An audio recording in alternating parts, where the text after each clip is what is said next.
வாயை மூடிட்டு நின்றுருக்கலாம். இந்த அட்ட மழையில ஒன்று இருக்குமே, இது என்னது, தவக்கலை. நான் இங்கே இருக்கேன், நான் இங்கே இருக்கேன், நான் இங்கே இருக்கேன், நான் இங்கே இருக்கேன்னு பாம்புக்கு வந்து சைலண்டாக குரல் கொடுக்காது. பாம்பு நைஸாக வந்து லபக்குன்னு வாயில போட்டு போயிடும். அந்த கதை தான் லாரன்ஸ் கதை ஆயிடுச்சு.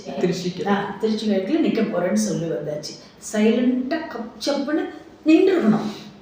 அதை விட்டுட்டு நீங்கள் சொல்லுங்க, நீங்கள் சொல்லுங்க, நீங்கள் சொல்லுங்க. எதுக்கு எல்லாரும் வச்சாங்களா? அப்போ இப்போ நீங்கள் சொல்லுங்க, நீங்கள் சொல்லுங்க, நீங்கள் சொல்லுங்க. இவர் தான் விஜய் சாரா? இவர் என்ன சிஎம்மா? கிடையாதுல்ல. அவர் சொன்னார், மக்களே நீங்கள் சொல்லுங்க, நீங்கள் சொன்னீங்கன்னா அப்படின்னு. அப்படின்றதுக்குள்ள எல்லாம் ஓ அப்படின்ட்டாங்க. இவர் இப்படின்றதுக்குள்ள எல்லாம் ஊன்ட்டாங்க.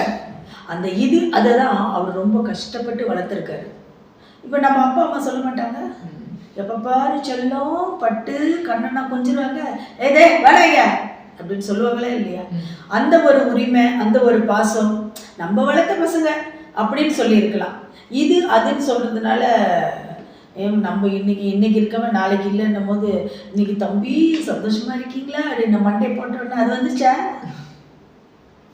நிர்மலா சீதாராமன் டெய்லி அவங்க சொல்லியிருக்காங்க, இந்த மாதிரி விஜய் வந்து ஒரு முதலமைச்சரா இருந்து அப்படி பண்ணலாமா, எப்படி அப்படி பண்ணலாமா அப்படிங்கிறத அவங்க அந்த அம்மா சொல்றாங்க. பின்ன அங்க பண்ண அசம்பிளி தானே, அசம்பிளியில பண்ணாம வேற எங்க பண்ணுவாங்க? அவர் பண்ணதுல ஒரு தப்பும் கிடையாது. அது மாதிரி நம்ம விஜய் சார் பண்ணதுல என்ன தவறு இருக்கு? ஐயோ, அது கூட பார்த்தீங்கன்னா அவங்க சக அந்த ஆப்போசிட்ல எல்லாரும் போயிட்டாங்க எந்திரிச்சு. அவங்களாம் யாரும் இல்லை. நம்ம சபாநாயகிட்ட கேட்குறாரு, அவங்க எல்லாம் போயிட்டாங்க, யாருமே இல்லை. இப்போ நான் ஒன்று பண்ணலான்னு நினச்சேன், பண்ணலாமா அப்படின்னு. அவர் யார்? அவர் சிஎம், நம்ம நாட்டு முதலமைச்சர், சூப்பர். அவர் தலைவர், அவர் வாத்தியார். அவர் கேட்க வேண்டிய அவசியம் இல்லை. சும்மா கெத்த வந்தவா அப்படி இருக்கீங்களா, அந்த இடத்துல மரியாதையா அவ்வளோ சூப்பரா கேட்டு சும்மா இது வச்சுக்கோ அப்படின்னு பண்ணாரு. இதுல என்ன தவறு பார்த்தீங்க? ஒரு தவறும் கிடையாது.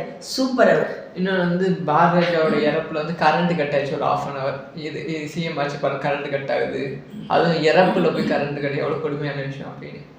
எது பாக்கியராஜ் சார் இறப்புல வந்து கரண்ட் கட் ஆச்சு, என் சிஎம் தான் வந்து பீஸ் காயில் பிடிக்கிட்டு வந்தாராமா. அது இது என்ன அநியாயமா இருக்குது? எதுக்கு தான் சொல்லணும்னு ஒரு வரம்பரை கிடையாதா? யாராவது பண்ணாங்களா? அவருக்கு என்னது முதல் மரியாதை கொடுத்தாரு அவரு. அந்த மாதிரி ஒரு மனுஷன் அந்த மாதிரிலாம் பேசலாமா? இது அடுக்கவே அடுக்காது. என்னதான் பேச மாட்டாங்க. இன்னும் ராகவா லாரன்ஸை பற்றி பயங்கரமாக சோஷியல் மீடியா லாஸ்ட் 1 வீக்காக போயிட்டு இருக்கு. ஒரு எந்த அளவுக்கு அவர் மேலே நல்ல பேர் இருந்துச்சோ அதை அப்படியே கம்ப்ளீட்டாக ஒரு வாரத்தில் செஞ்சாச்சு. அவர் உண்மையான அவர் பர்சன் எப்படி அப்படின்னு ரொம்ப நல்ல மனுஷன், ரொம்ப நல்ல மனுஷன். தாய் உள்ளம் கொண்ட, தாய் மேலே அவ்வளோ மரியாதை, ஒரு நல்ல மரியாதையான ஒரு மனுஷன். இந்த கட்சியில் வராருன்னு சொன்ன உடனே அவர் மேலே என்னென்ன பழி எப்படியெல்லாம் போட்டு, இந்த ஆப்போசிட்டில் இந்த கட்சிக்காரங்க இருக்காங்க பார்த்தீங்களா, அவங்களாம் சும்மாவே இருக்க மாட்டாங்க. ஏன்னா நிச்சயமாகவே வந்து லாரன்ஸ் வந்து ரொம்ப நல்ல மனுஷன். எவ்வளோ பேருக்கு அவர் வந்து இந்த ஊனமுற்ற குழந்தைங்க அவங்களுக்கும் சரி, சக எங்கள் ஃபீல்டு தான், எங்கள் குடும்பம். அதுக்காக சொல்ல இருந்தாலும் எனக்கு நல்லா தெரியும் அவரை பற்றி. ஒரு நல்ல மனுஷன். அவர் செஞ்ச ஒரே தவறு, சைலண்டாக கப்சிப்புன்னு வந்து நின்றுடும் எலெக்ஷனில். நான் இவங்களை கேட்குறேன், அவங்கள கேட்குறேன், எதுக்கு? இந்த உலகத்தில் என்ன கிடைக்குன்னு பார்த்துட்டு இருக்காங்க, போட்டு மெல்றதுக்கு ரெடியாக இருக்காங்க. இதெல்லாம் செஞ்சு சொல்லி இருக்கக்கூடாது. இந்த இதில் நிற்க போகிறேன்னு சொன்னாரா? என்ன இதில் திருச்சி வரைக்கும் நிற்க போகிறேன்னு சொல்லி வந்தாச்சு. சைலண்டாக கப்சப்புன்னு நின்றுக்கணும். அதை விட்டுட்டு நீங்கள் சொல்லுங்கள், நீங்கள் சொல்லுங்கள், நீங்கள் சொல்லுங்கள். எதுக்கு எல்லாரும் வச்சாங்களா? அப்போ இப்போ இன்னொன்று வந்து ராகவலான்ஸ் வந்து ரஜினி ஃபேன். ஸோ அதனால ரஜினி என்ன பண்ணாலும் அதே மாதிரி ராகவலான்ஸ் பண்ணிட்டு இருக்காரு. பயங்கரமான நம்பிமா மேலே. அதெல்லாம் correct. Rajini fans correct. Rajini சாருக்கு யார் தான் ஃபேன்ஸ் இல்லை? ரஜினி சார் சொல்கிற மாதிரி தோ வரேன்னு சொன்ன அது கிடையாது. அவர் வரதான் சொன்னார், ஆனால் அவரால் வர முடியல. அவங்க ஒய்ஃபால் சில பிரச்சனைகள். இன்னொரு டைம் அவர் வரலாற்று டைமில் அவருக்கு உடம்பு ஹெல்ப் பண்ணல. அதான் இவர் சின்ன வயசு. இவருக்கு என்ன பிரச்சனை? அதெல்லாம் கிடையாது ஒன்றும். இவருக்கு வரணும்னு நிறைய ஆசை இருக்குது. ஆனால் இவர் வந்து இந்த இது பண்ணார் பார்த்தீங்களா, நீங்கள் சொல்லுங்கள், நீங்கள் சொல்லுங்கள், நீங்கள் சொல்லுங்கள். இவர் தான் விஜய் சாரா? இவர் என்ன சிஎம்மா? கிடையாதுல்ல. அவர் சொன்னார், மக்களே நீங்கள் சொல்லுங்க, நீங்கள் சொன்னீங்கன்னா அப்படின்னு அப்படின்றதுக்குள்ளே எல்லாம் ஓ அப்படின்ட்டாங்க. இவர் இப்படின்றதுக்குள்ளே எல்லாம் ஊன்ட்டாங்க. இவர் சைலண்ட்டாக செஞ்சுருக்கணும். ஆனால் இவர் வரணும், நல்ல மனுஷன் அவர் வரணும். இன்னொரு விஷயம் வந்து நேற்று ஒரு வீடியோ ரிலீஸ் பண்ணியிருந்தாரு. அதில் வந்து இதை நான் வளர்க்குறேன், அதை நான் வளர்க்குறேன் அப்படின்னு சொல்லி இது அதுன்னு சொல்லிட்டாங்க.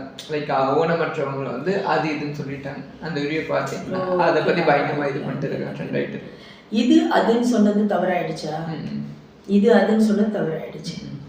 ரொம்ப நல்ல விஷயம். ஏன்னா அந்த இது அதை தான் அவர் ரொம்ப கஷ்டப்பட்டு வளர்த்துருக்காரு. இப்போ நம்ம அப்பா அம்மா சொல்ல மாட்டாங்க, எப்போ பாரு செல்லம் பட்டு கண்ணனா கொஞ்சிருவாங்க, ஏதே வேலைங்க அப்படின்னு சொல்லுவாங்களே இல்லையா? அந்த ஒரு உரிமை, அந்த ஒரு பாசம், நம்ம வளர்த்த பசங்க அப்படின்னு சொல்லியிருக்கலாம். இது அதுன்னு சொல்றதுனால நம்ம இன்னைக்கு இருக்கவன் நாளைக்கு இல்லைன்னும் போது, இன்னைக்கு தம்பி சந்தோஷமா இருக்கீங்களா அப்படின்னு மண்டே போட்டோன்னா அது வந்துச்சா? பாடி வந்துச்சா? அங்கே மரியாதையை கொடுக்குறாங்க.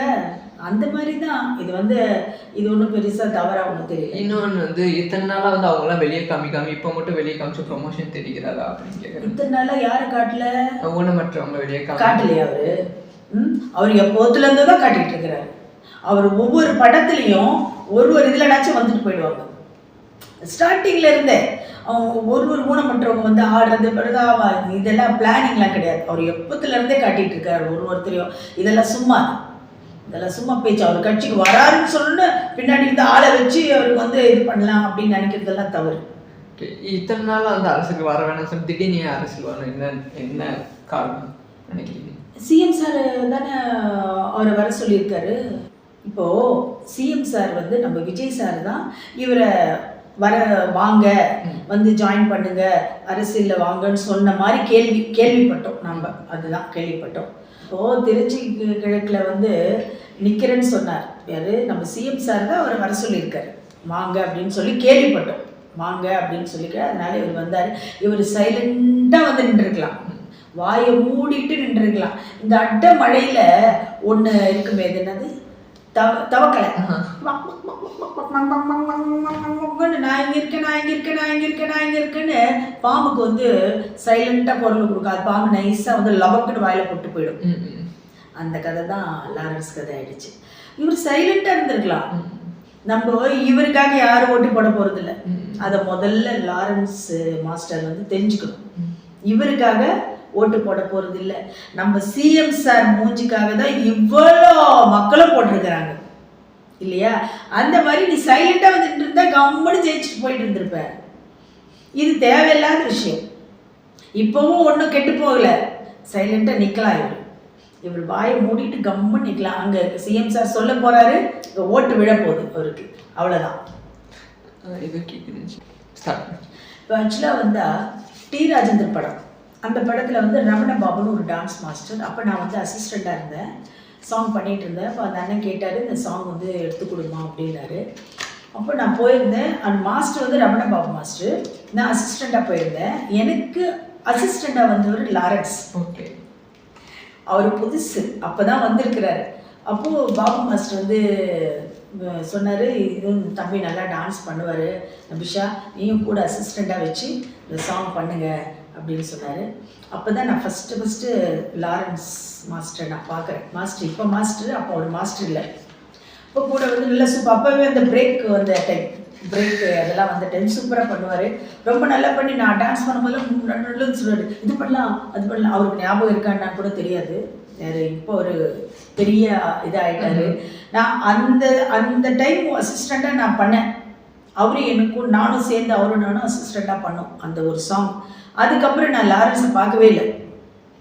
அதுக்கப்புறம் நான் நிறைய படம் அவர் நிறைய படம், நான் இந்த பக்கம் தாரா டான்ஸ் மாஸ்டர் இருக்கார், அவங்க கூட அசிஸ்டண்ட்டாக அப்படி இந்த மாதிரி நிறைய என்னுடைய பயணம் அப்படி போச்சு. அவருடைய பணம் அப்படியே போயிட்டு அவர் பெரிய டான்ஸ் மாஸ்டரு, ஹீரோ, டைரக்ஷனு அப்படி இப்படின்னு போயிட்டார். இன்ன வரைக்கும் நான் அவரை பார்த்துல, கேள்விப்பட்டுட்டு தான் இருக்கேன். இந்த மாதிரி இவ்வளோ பேர்கிட்ட நிறையா டான்ஸ் மாஸ்டர் பேர் அப்படின்னு சொல்லி கேள்விப்பட்டுருக்கேன். அப்படி நல்ல விஷயம்லாம் பண்ணுறாரு. இந்த ஊனமுற்றவங்களெல்லாம் நிறைய ஹெல்ப் பண்ணுறாரு. அதெல்லாம் நம்ம கேள்விப்பட்டுட்ருக்கோம். என்ன நம்ம மாஸ்டர் இல்லையா அப்படின்னு.